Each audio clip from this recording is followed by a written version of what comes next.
New টাউনে Saint Xavier's university just অপোজিটে Saint Xavier's blast করে সিলিন্ডার বাস্ট করে প্রচণ্ড আগুন লেগেছে এই মুহূর্তে। আমার ছোট মেয়ে পড়ে সেন্ট জেভিয়ার্স ইউনিভার্সিটিতে। ও এক্ষুনি আমাকে ছবি আর ভিডিওগুলো পাঠালো। প্রচণ্ড দেখে ভয় লাগছে। যাই হোক, ওরা তাড়াতাড়ি ওখান থেকে বেরিয়ে এসেছে।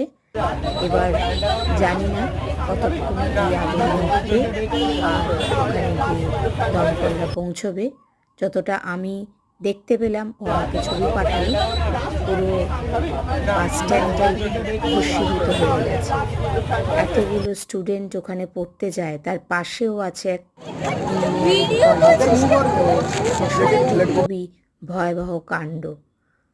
দেখে ভীষণই ভয় লাগছিল। জানি না কতক্ষণে পৌঁছবে। এই দেখুন কি অবস্থা। Please subscribe my channel.